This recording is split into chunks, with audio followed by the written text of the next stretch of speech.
it affects everybody, And so I started studying in history, and I found out the same thing happened on March 3rd, 1933. Roosevelt did the exact same thing for the exact same reason, leading to the exact same result.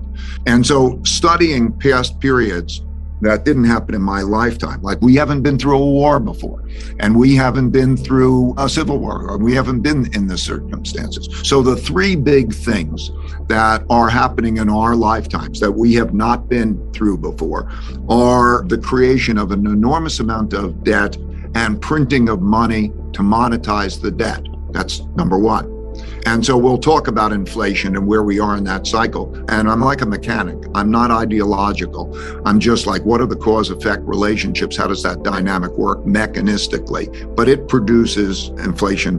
The second, but very interrelated to this, is the large internal conflicts that we are having. Populism of the left and populism of the right, and values differences that is producing a conflict. Populism means that some representative who will fight for me on my cause against the other side. That means not compromise, not be in the middle, but to fight to win at all costs. And when we have that populism, brought about also by the largest wealth gap differences, largest opportunity gap differences, and so on, that type of conflict I have never seen in my life. But that also happened in the 1930 to 45 period. And so I needed to go back and then study that over time. And then the third is the great power conflict. When 1945, when this world order began, as all world orders, there's a war, there's a dominant power. The dominant power sets the rules. And when the dominant power sets the rules, then you have a period of peace and prosperity. And so the United States in 1945 had 80% of the world's money. It had half of world GDP. It had a monopoly on the military power. And so we came into the American world order. That gap, that power gap, has shrunk to be approximately equal with the other side, and we're having a great power conflict. So you have to go back to that period of time, and I've seen that period of time happen repeatedly. When these three things happen repeatedly, it's a very dangerous set of circumstances. So we are in a position on the financial one to be in a position where you cannot raise living standards by raising money and credit. In other words, if you increase money, then the value of money is going to go down. And one man's debts are another man's assets.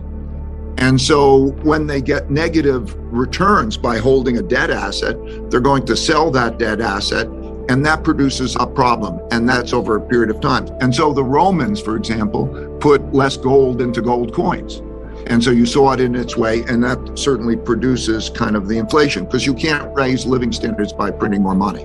So we have that going on. And so there's that dynamic of where is a storehold of wealth? The purpose of a currency is two purposes: a medium of exchange and a storehold of wealth. A storehold of wealth means you buy its debt and its assets, and you can save in it. And people believe that cash is a safe investment, but they're seeing that what happens is it's losing buying power, and it will lose buying power. So they start to realize it's not a safe investment. Inflation over the last year, about 8%. Interest rates were nothing. And so there was an 8% change in buying power. That kinds of changes and sort of reinforces the inflation cycle. We pay too much attention to one currency in relationship to another currency, and not enough attention to the fact that those aren't the choices. It's a choice for transactions, but it's not a choice for storehold of wealth. So if you're holding European euros and euro-denominated debt, and you're getting a negative interest rate or thereabouts, and the same is true in Japan, and you're not making up with inflation, none of those are good. And like in the 30s, they all depreciated, they all went down in relationship to goods and services and other asset prices.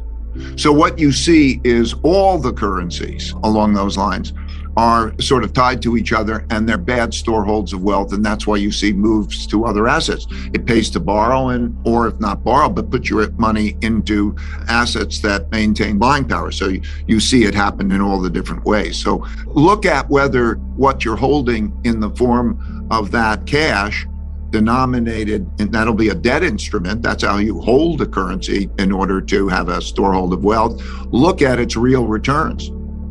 The Fed understands, and central banks know, that when inflation is undesirably high and the economy is relatively strong, you put on the brakes, and that when the reverse is the case, you put on the gas.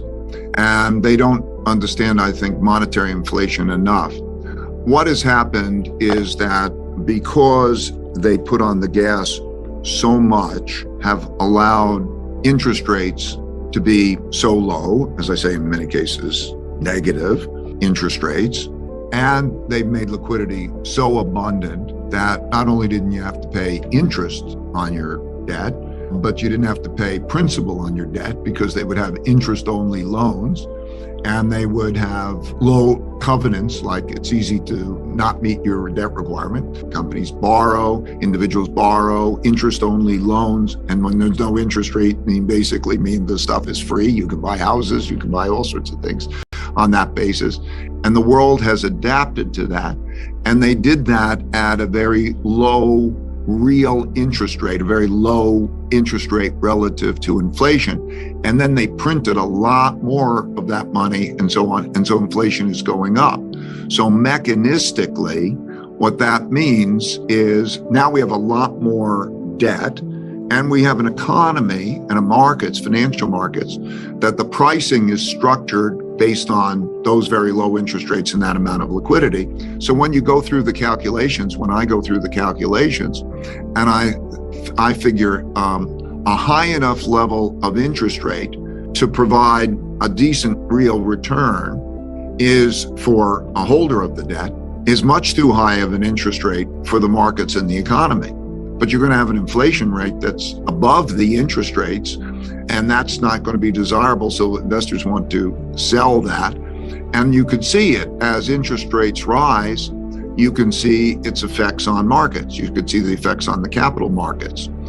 So you see the stock market going down while the bond market is going down. And that means most everything that people own practically are going down practically, because most people are in stocks and bonds, that kind of thing. The Fed's trade-off is going to be very difficult. Right now, they have a very restrictive monetary policy plan. I judge that by the supply and the demand for credit. So the federal government is going to run large deficits. So that means they will have to sell debt. They'll sell treasury bills and bonds. The Federal Reserve is planning to sell $1.1 trillion of debt also. Private investors are inclined, pension funds and so on, they're losing money while there's inflation, so they're losing buying power. They're selling. And there's a selling imbalance. And that selling imbalance means, because it has to balance with the buyers, that means a contraction in private credit, which means a recession.